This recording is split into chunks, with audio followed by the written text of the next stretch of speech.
Dear students, আজকে আমরা দেখব কি যে কোনো কঠিনকে আমরা তাপ দিলে তরল হয়, সেই তরলকে আবার তাপ দিলে বাষ্প তৈরি করে, গ্যাস তৈরি করে। কিন্তু তোমাদের বইয়ে তো আছে একমাত্র ব্যতিক্রম হচ্ছে ন্যাপথলিন। এই ন্যাপথলিনকে যদি আমরা তাপ দিই, এই ন্যাপথলিন কি অবস্থায় আছে? এটা কি অবস্থা? কঠিন হয়ে আছে। এই কঠিনটাকে তরল দিলে, তাপ দিলে কি হবে? তরল হয়, লিকুইড হয়। তারপরে লিকুইডটাকে তাপ দিলে সেটা স্টিম, গ্যাস তৈরি করে। যেমন আমরা আইসক্রিমে দেখেছি, আইসক্রিম তো বরফের মতো দেখতে লাগে। তা বরফকে যখন তুমি রেখে দাও আইসক্রিমটাকে, তখন আইসক্রিমটা তরলের তৈরি হয়। তারপরে সেই তরলটাকে যদি আবার হিট করো, তখন ওটা আবার বাষ্প তৈরি করে। যেমন আমরা ভাত রান্নার সময় প্রতিদিন দেখি যে গ্যাসটা আস্তে আস্তে ফুটতে ফুটতে উঠে যায়, দুধ আস্তে আস্তে ফুটতে ফুটতে জলটা উঠে যায়, দুধটা আরও গাঢ় তৈরি হয়। তাই এটা আমরা দেখেছি। আজকে আমরা সেটাই দেখবো যে ন্যাপথলিনের অ্যাকচুয়ালি কটা স্টেট আছে। সেটা করার জন্য আমি এখানে কি করলাম, ন্যাপথলিনটা দিলাম। আর যেহেতু আমাদের স্টেটটা উঠে গেলে তো আমরা দেখতে পাবো না, সেজন্য দেখতে হবে আমাদের। সেই জন্য আমি একটা ঢাকা নিয়েছি, এখানে একটা ঢাকা। সবগুলোই আমাদের ল্যাব ম্যাটেরিয়াল। এটা বিকার, আর এটাও একটা কভার বিকারের মতো।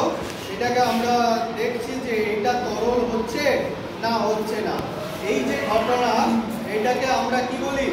এইটাকে আমরা বলি সাবলিমেশন বা ঊর্ধ্বপাতন। এটা আমরা দেখব যে এটা অ্যাকচুয়ালি কি ঘটে।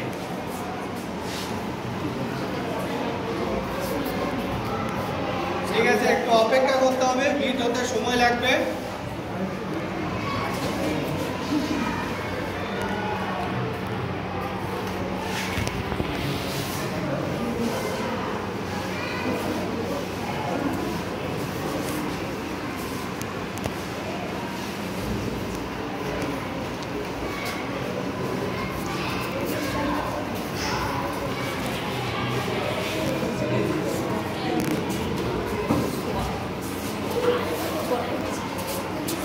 দেখেছো? দেখো পুরোপুরি স্টিম তৈরি হচ্ছে,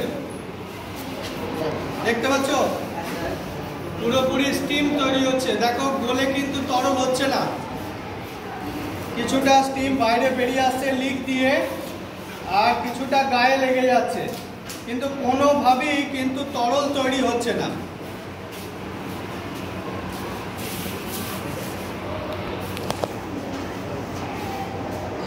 দেখতে পেয়েছো? আমি যদি এটাকে তুলি, তুমি দেখো এইখানে পুরোপুরি স্টিমটা, এটা কিন্তু ন্যাপথলিনেরই একটা লেগে আছে। এই যে এটা পুরো ন্যাপথলিন লেগে আছে, বুঝতে পেরেছো? এখানে যে ঢাকা দিলে কি হবে, পুরো ন্যাপথলিনটা এখানে স্টিম তৈরি করছে।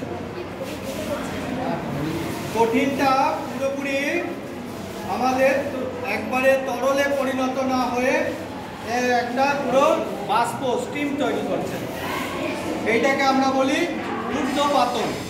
কি বলা হয়? এটাকে বলা হয় ঊর্ধ্বপাতন।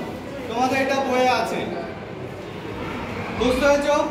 আমি ওয়েট না করে আমি এটাকে নামিয়ে দিলাম। নামিয়ে দেওয়ার পরে এখানে দেখো পুরোপুরি স্টিম তৈরি হয়েছে, আর এখানে আমাদের বাকি ন্যাপথলিনটা আছে, প্রচণ্ড হিট হয়ে আছে এটা। আর এটা দেখো ন্যাপথলিনটা এখানে লেগে গেছে, ন্যাপথলিনটা লেগে গেছে এইখানে। দেখো একবারে ন্যাপথলিনটা যেহেতু আমাদের স্টিম তৈরি হয়েছিল, পুরোটা দেখো এখানে জমে গেল, একদম কঠিন হয়ে গেল। তাহলে এটা তো তরল হতে পারতো, তরল থাকতে পারতো, কিন্তু না, একবারে কঠিন হয়ে গেল, তরল স্টেট নেই। যদি এটা আমি এখানে ফেলে দিয়েছি, এটা তরলের মতো থাকতে পারতো, কিন্তু তরল নেই, একদম এটা কঠিন হয়ে গেছে। হাত দিয়ে দেখো এটা কি আছে, তাই না? পুরোপুরি লেগে গেছে, পুরোপুরি লেগে আছে। এটাকে যদি আমরা এটা কঠিন হয়ে গেছে, এটা যদি চেঁচে দিই, তাহলে আস্তে আস্তে এই ন্যাপথলিনটা উঠে আসবে। এটাকে আবার চেঁচে দিলে এই ন্যাপথলিতে উঠে আসবে। আর এখানেও দেখো পুরোপুরি কঠিন হয়ে গেছে, এখানে ন্যাপথলিটা পুরোপুরি কঠিন হয়ে গেছে। আর আমাদের বক্সও কিছু লেগে গেছে, এখানে যে বিকার, সেই বিকারেও দেখো দেখো লেগে গেছে। তাহলে ন্যাপথলিন আমরা কি শিখলাম এখান থেকে? এই ন্যাপথলিনকে হিট করলে ন্যাপথলিনের কোনো তরল অবস্থা নেই, সবটাই ন্যাপথলিন একদম কঠিন থেকে বাষ্প তৈরি করে। এটাকে আমরা বলি ঊর্ধ্বপাতক। Thank you.